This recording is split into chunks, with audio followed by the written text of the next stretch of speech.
Hello friends, આજે આપણે બનાવીશું ઠંડીમાં ખાવાની મજા પડી જાય એવી રાજસ્થાનની ફેમસ દાળ બાટી.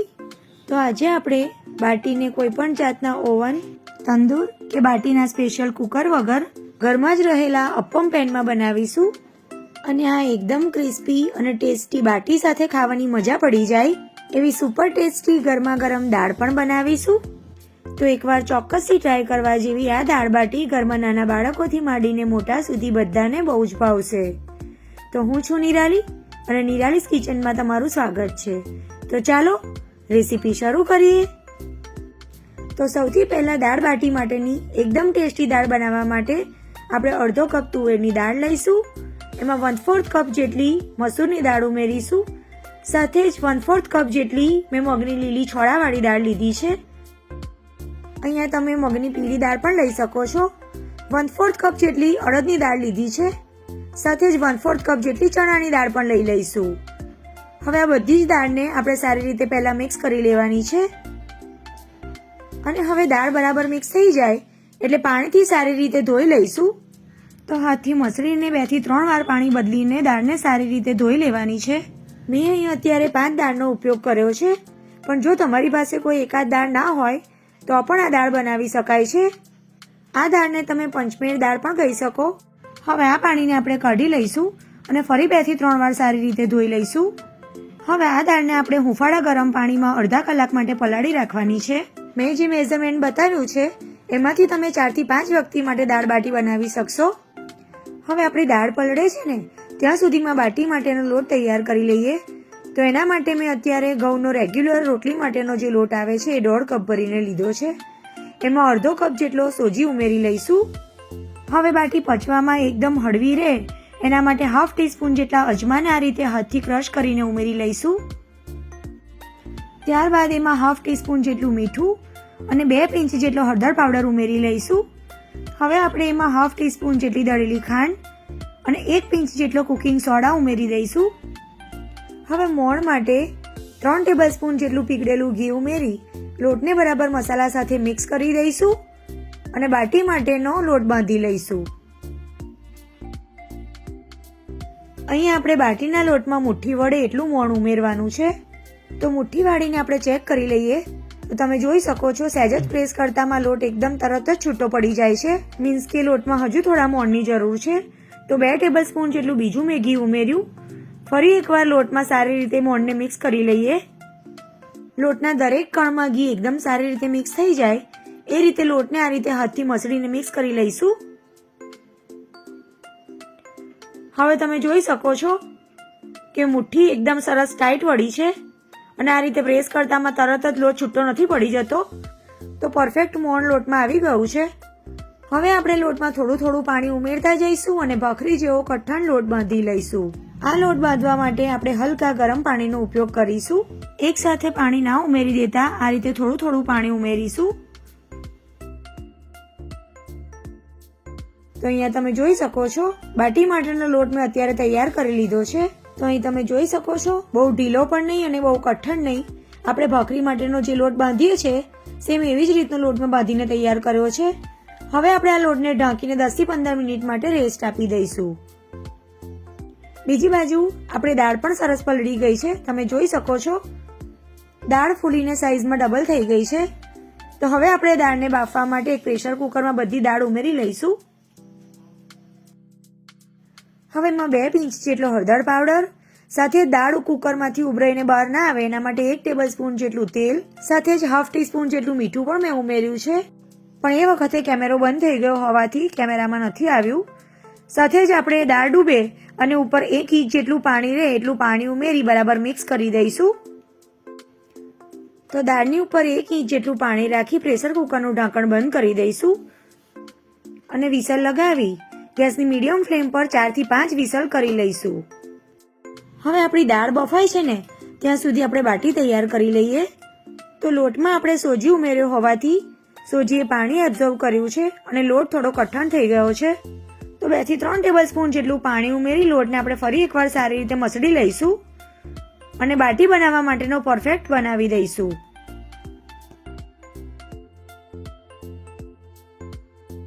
તો તો 2 થી 3 મિનિટ સુધી લોટને આ રીતે સરખો મસળી લેવાનો છે. હવે બાટી માટેનો પરફેક્ટ લોટ તૈયાર થઈ ગયો છે. 1/2 ટીસ્પૂન જેટલું તેલ ઉમેરી લોટને તેલવાળો કરી લઈએ.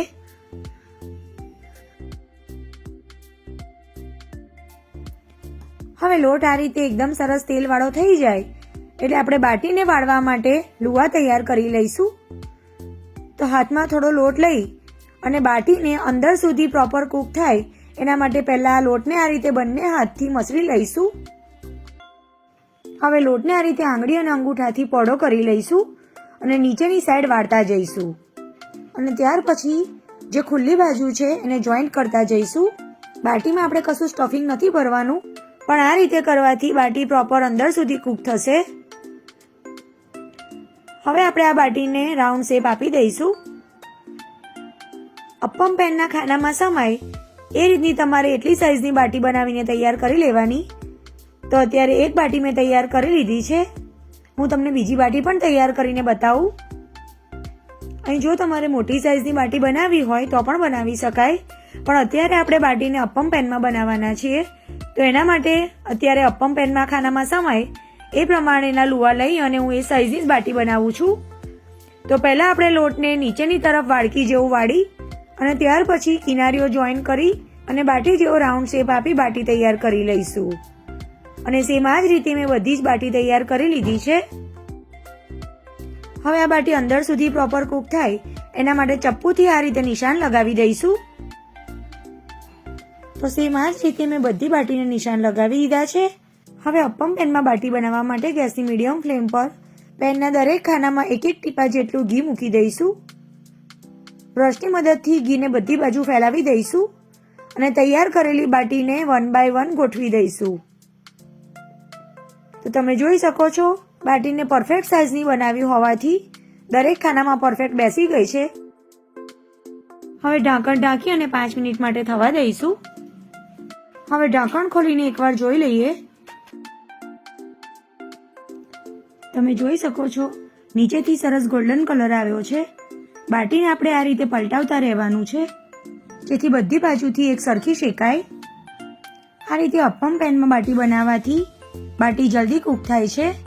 હવે આપણે બીજું 1-1 ટીપા જેટલું ઘી ઉમેરી દઈશું જેથી નીચેની બાજુ પણ બાટી એકદમ સરસ ગોલ્ડન કલરની શેકાય. હવે ફરી ઢાંકણ ઢાંકીને 5 થી 7 મિનિટ માટે થવા દઈશું. હવે ફરી આપણે એને ઉલટાવીને જોઈ લઈએ. તમે જોઈ શકો છો વચ્ચેની જે 3 બાટી છે એ નીચેથી એકદમ સરસ ગોલ્ડન કલરની પરફેક્ટ શેકાઈ ગઈ છે. બાકીની બાટીને શેકાતા થોડીક વાર લાગશે કારણ કે વચ્ચેની બાજુએ ગેસની ફ્લેમ સીધી આવે છે. તો વચ્ચેની 3 બાટી પરફેક્ટ શેકાઈ ગઈ હોવાથી એને કાઢી લઈશું અને સાઇડ્સ પરની બાટીને વચ્ચે મૂકી દઈશું જેથી એ પણ બધી બાજુથી પરફેક્ટ શેકાઈ જાય. તો આ રીતે ઉલટાવતા પલટાવતા આપણે બાટીને શેકી લેવાની છે. ઢાંકણ ઢાંકી દઈશું અને થવા દઈશું. હવે આ ગરમા ગરમ બાટીને આપણે ઘીમાં ડીપ કરીએ. બાટીમાં જે આપણે ઉપર કટ્સ લગાવ્યા છે એના લીધે ઘી અંદર સુધી જશે અને બાટી જ્યારે આપણે ખાઈશું ત્યારે એ બિલકુલ ડ્રાય નહીં લાગે. એટલે આ સ્ટેપ તમે ચોક્કસથી ફોલો કરજો, બિલકુલ સ્કીપ ના કરતા. તો આ રીતે તૈયાર કરેલી 3 બાટીને મેં ઘીમાં ડીપ કરીને પ્લેટમાં કાઢી લીધી. હવે આપણે બાકીની બાટીને ચેક કરી લઈએ. તો તમને જોતા જ ખ્યાલ આવી જશે કે બાટી આપણી એકદમ પરફેક્ટ કૂક થઈ ગઈ છે. તે છતાં પણ જો તમારી બાટી કૂક ના થઈ હોય તો સાઈડને ઉલટ કરી અને પરફેક્ટ શેકી લેવાની. તો બધી જ બાટીને મેં પ્લેટમાં કાઢી લીધી છે અને ઘીમાં ડીપ કરી દીધી છે. બાટીને જ્યારે ગરમ હોય ત્યારે જ ઘીમાં ડીપ કરવાની જેથી ઘી અંદર સુધી જશે અને બાટી એકદમ સોફ્ટ બનશે. હવે દાળના મસાલા માટે અત્યારે મેં 4 નંગ મરી લીધા છે અને 1 નાનો તજનો ટુકડો લીધો છે. હવે આ બંને વસ્તુને મેં વાટી લીધી છે. હવે આપણે દાળને ચેક કરીએ. તમે જોઈ શકો છો પાણીના પરફેક્ટ મેઝરમેન્ટ સાથે દાળ આપણી એકદમ સરસ બફાઈ ગઈ છે. કોઈ પણ દાળ બનાવતા પહેલા થોડીક વાર તમે ગરમ પાણીમાં પલાળી રાખશો તો દાળ જલ્દી કૂક થઈ જશે. હવે દાળના વઘાર માટે અત્યારે મેં 2 ટેબલસ્પૂન ઘી લીધું છે. હવે ઘી બળી ના જાય એના માટે 1 મોટી ચમચી તેલ ઉમેરી દઈશું. તેલ અને ઘી ગરમ થાય એટલે એમાં 1/2 ટીસ્પૂન જેટલું જીરું, 1 તમાલપત્ર, 2 નંગ લાલ સૂકા મરચાં, 2 પિંચ જેટલી હિંગ ઉમેરી વઘારને સારી રીતે મિક્સ કરી લઈશું. ત્યાર પછી એમાં તૈયાર કરેલો મસાલો ઉમેરી દઈશું. એકવાર મિક્સ કરી દઈશું. ગેસની ફ્લેમ સ્લો જ રાખવાની છે. ત્યાર પછી એમાં 7 થી 8 કડી જેટલું સમારેલું લસણ ઉમેરી દઈશું અને 1 ઇંચ જેટલું છીણેલું આદું પણ ઉમેરી દઈશું. સાથે જ 2 લીલા મરચાંના ટુકડા ઉમેરી દઈશું અને બધી જ વસ્તુને સારી રીતે મિક્સ કરી દઈશું. હવે આદુ અને લસણની કચાશ જતી રહે ત્યાર પછી એમાં એક મોટી ફાઇન ચોપ કરેલી ડુંગળી ઉમેરી દઈશું અને ગેસની સ્લો ફ્લેમ પર સાંતળી લઈશું. અહીંયા લીલા મરચાંનું પ્રમાણ તમે તમારી ચોઈસ પ્રમાણે પ્લસ માઇનસ કરી શકો છો. ડુંગળીનો કલર ગોલ્ડન આવે ત્યાં સુધી સાંતળી લેવાની છે. હવે ગેસની સ્લો ફ્લેમ પર 2 થી 3 મિનિટ શેક્યા પછી તમે જોઈ શકો છો ડુંગળી આપણી એકદમ સરસ શેકાઈ ગઈ છે. ત્યારે હવે આ સ્ટેજ પર આપણે એક મોટું ફાઇન ચોપ કરેલું ટામેટું પણ ઉમેરી દઈશું. મિક્સ કરી દઈશું બરાબર. આ દાળમાં ડુંગળી કરતાં ટામેટાનું પ્રમાણ થોડું વધારે લેવાનું છે. બરાબર મિક્સ કરી દઈશું. હવે મસાલામાં આપણે 1 મોટી ચમચી જેટલું લાલ કાશ્મીરી મરચું, 1 મોટી ચમચી ધાણા જીરું પાવડર, 1/4 ટીસ્પૂન જેટલો હળદર પાવડર અને સ્વાદ પ્રમાણે મીઠું ઉમેરી દઈશું. અને હવે બધા જ મસાલાને એકદમ સારી રીતે મિક્સ કરી લઈશું અને સ્લો ફ્લેમ પર 1-8 મિનિટ સુધી સાંતળી લઈશું. અહીં તીખાસ માટે મેં લીલું મરચું ઉમેર્યું છે, પણ કાશ્મીરી લાલ મરચાંથી કલર બહુ સરસ આવે છે.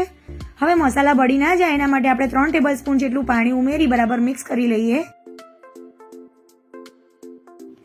હવે આ ટામેટાને આપણે થોડા મેશ કરી લઈશું જેથી એ પરફેક્ટ કુક પણ થઈ જાય અને દાળ સાથે પ્રોપર મિક્સ પણ થઈ જાય. હવે તમે જોઈ શકો છો કે ટામેટા સરસ મેશ થઈ ગયા છે અને સાઇડ્સમાંથી તેલ અને ઘી પણ છૂટું પડવા માંડ્યું છે. ત્યારે આ સ્ટેજ પર હવે આપણે એમાં બાફેલી દાળ ઉમેરી દેવાની છે. તમે જોઈ શકો છો દાળની કન્સિસ્ટન્સી અત્યારે ઘણી થીક છે, પણ અત્યારે આપણે એમાં પાણી નથી ઉમેરવાનું. પહેલા આપણે મસાલા સાથે દાળને બરાબર મિક્સ કરી દેવાની છે. જો તમે ડાયરેક્ટ જ પાણી ઉમેરી દેશો તો દાળ ફીક્કી થઈ જશે. તો એવું ના થાય એના માટે આપણે મસાલા સાથે દાળને 1 થી 2 મિનિટ સુધી સાંતળી લેવાની છે. અહીં તમે જોઈ શકો છો દાળ બરાબર મિક્સ થઈ ગઈ છે. ત્યારે એમાં 1 થી 1.5 કપ જેટલું પાણી ઉમેરી દઈશું અને બરાબર મિક્સ કરી દઈશું. જનરલી આ દાળની કન્સિસ્ટન્સી થોડી થીક જ હોય છે, પણ તમે તમારી ચોઈસ પ્રમાણે પાણી ઉમેરીને એની કન્સિસ્ટન્સી સેટ કરી શકો છો. આ દાળ બનાવીને જો તરત જ તમારે સર્વ કરવાની હશે તો દાળની કન્સિસ્ટન્સી થોડી જાડી રાખવાની. હવે પાણી ઉમેર્યા પછી મીઠું મને થોડું ઓછું લાગ્યું તો 1/2 ટીસ્પૂન જેટલું મીઠું મેં ઉમેર્યું. દાળ બાફતી વખતે પણ મીઠું ઉમેરેલું હોવાથી મીઠું તમારે થોડું ધ્યાનથી ઉમેરવાનું, વધારે ના થઈ જાય. મસૂરની દાળ ઉમેરી હોવાથી દાળ થોડીક જ ઠંડી થશે એટલે તરત જ એ ઘટ્ટ થવા લાગશે. તો એ રીતે તમારે જરૂરિયાત પ્રમાણે પાણી ઉમેરી કન્સિસ્ટન્સી સેટ કરી લેવાની. આ દાળને વધારે ઉકાળવાની જરૂર નથી, ફક્ત 2 જ મિનિટ માટે ઉકાળી લઈશું. હવે 2 મિનિટ પછી ગેસની ફ્લેમ બંધ કરી દઈશું અને ઉપરથી થોડા લીલા સમારેલા ધાણા ઉમેરી બરાબર મિક્સ કરી દઈશું. તો ફ્રેન્ડ્સ, અત્યારે આપણી ગરમા ગરમ અને એકદમ ટેસ્ટી એવી રાજસ્થાની સ્ટાઇલ દાળ બાટી બનીને બિલકુલ તૈયાર છે. તમે ગરમા ગરમ એને સર્વ કરો, ખરેખર ખાવાની ખૂબ જ મજા આવશે. તમે એને લસણની ચટણી સાથે પણ સર્વ કરી શકો છો. અત્યારે મેં ડુંગળીની સ્લાઇસ અને લીંબુ સાથે દાળ બાટીને સર્વ કરી છે. તો જો તમે ક્યારેય આ રીતે ઘરે દાળ બાટી ન બનાવી હોય તો એકવાર જરૂરથી ટ્રાય કરજો. અને રેસીપી સારી લાગે તો વિડીયોને લાઇક કરજો, શેર કરજો અને આવી જ બીજી નવી રેસીપી જોવા માટે અમારી ચેનલ નિરાલીસ કિચનને સબસ્ક્રાઇબ કરી બાજુમાં આપેલું બેલ આઇકોન ક્લિક કરજો જેથી તમને મારી નવી રેસીપીના નોટિફિકેશન સૌથી પહેલા મળી જાય. અહીં તમે જોઈ શકો છો બાટીમાં આ રીતે ક્રેક્સ આવે તો સમજી લેવાનું કે બાટી એકદમ સરસ પરફેક્ટ કુક થઈ છે. તમે જોઈ શકો છો બહારથી એકદમ ક્રિસ્પી અને અંદર સુધી એકદમ પરફેક્ટલી કુક થયેલી બાટી આપણી બનીને બિલકુલ તૈયાર છે. તમે આ રીતે હાથથી એને ચોળશો તો એનું ચૂરમું બનીને તૈયાર થશે. તો હાથેથી તોડીને ચૂરમું આ રીતે એનું એક પ્લેટમાં કાઢીશું. ઉપરથી એકદમ ટેસ્ટી એવી તૈયાર કરેલી દાળ ઉમેરીશું. ઉપરથી થોડું ઘી ઉમેરી દઈશું. ઘી ઉમેરવું ઓપ્શનલ છે, પણ દાળ બાટીમાં આ રીતે સર્વ કરતી વખતે પણ ઘી ઉમેરવામાં આવે છે. આ રીતે ઉપરથી થોડા લીલા સમારેલા ધાણા ઉમેરો અને ગરમા ગરમ સર્વ કરો. તો આજની આ રેસીપી તમને કેવી લાગી એ મને કમેન્ટમાં જરૂરથી જણાવજો. તો ફરી મળીશું એક નવી રેસીપી સાથે. આવજો.